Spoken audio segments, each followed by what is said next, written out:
नमस्कार, welcome to daily affairs. मैं हूं ज्ञानेंद्र द्विवेदी। एलन मस्क और डोनाल्ड ट्रंप ये दो ऐसे नाम हैं जिनका इम्पैक्ट सिर्फ अमेरिका तक ही नहीं सीमित है, लेकिन अब ये दोनों जिस तरह से एक दूसरे से टकरा रहे हैं वो नॉर्मल पॉलिटिकल मतभेद नहीं है और ना ही पर्सनल ईगो की लड़ाई है।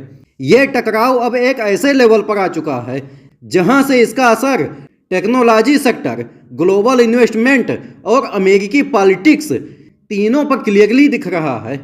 एक टाइम था जब मस्क और ट्रंप एक दूसरे को सपोर्ट करते नजर आते थे।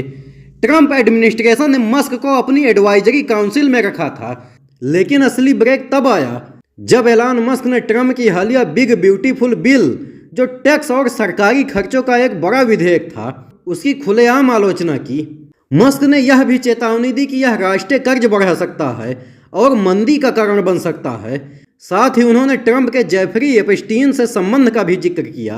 यह एक ऐसा फैसला था जिससे मस्क जैसे टेक इनोवेटर खुद को अलग करने लगे। उन्होंने उसी टाइम एडमिन रोल से रिटायरमेंट ले ली और यहीं से डिस्टेंस बढ़नी शुरू हुई। लेकिन प्रॉब्लम यहीं पे खत्म नहीं हुई। पिछले हफ्तों में यह टकराव सीधे सोशल मीडिया जैसे प्लेटफॉर्म जैसे एक्स, ट्रूथ सोशल पर पर्सनल अटैक्स और छींटाकशी में बदल चुका है। ट्रंप ने मस्क के ऊपर आरोप लगाए तो मस्क ने ट्रंप की एज, पॉलिटिकल रिलेवेंस और फ्यूचर पॉलिटिक्स में उनकी प्लेस पर सवाल उठाए।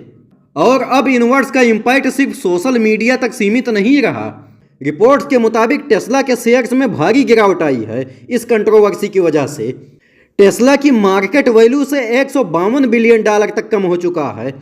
अब सवाल यह है कि क्या यह सिर्फ दो पर्सनालिटी का फाइट है या फिर इससे कहीं ज़्यादा बड़ा सिस्टमेटिक इफेक्ट हो रहा है।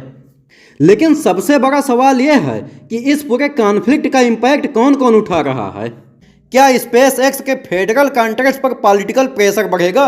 क्या टेस्ला जैसे ब्रांड को नए रेगुलेटरी चैलेंज का सामना करना पड़ेगा? और अगर मस्क रिपब्लिकन पार्टी से दूरी बनाकर किसी कैंडिडेट को सपोर्ट करते हैं तो इसका ट्रंप के वोट बेस पर क्या असर होगा? देखिए, इसका क्लियर जवाब अभी नहीं है, लेकिन जो बात क्लियर है वो ये है कि ये लड़ाई अब दो आइडियोलॉजीज की हो चुकी है।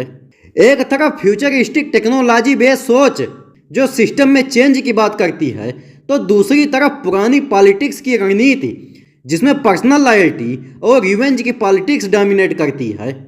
और अगर ये कॉन्फ्लिक्ट आगे बढ़ता है तो ये सिर्फ अमेरिका की पॉलिटिक्स को नहीं बल्कि ग्लोबल टेक इन्वेस्टमेंट स्ट्रक्चर को भी प्रभावित करेगा और ये मुद्दा पूरी दुनिया के लिए गंभीर इशू बन जाएगा।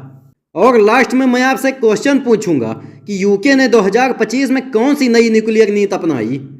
ए पर है परमाणु हथियार हटाना, बी नए न्यूक्लियर रिएक्टर बनाना, सी परमाणु क्षमता में वृद्धि और डी निशस्त्रीकरण संधि पर हस्ताक्षर।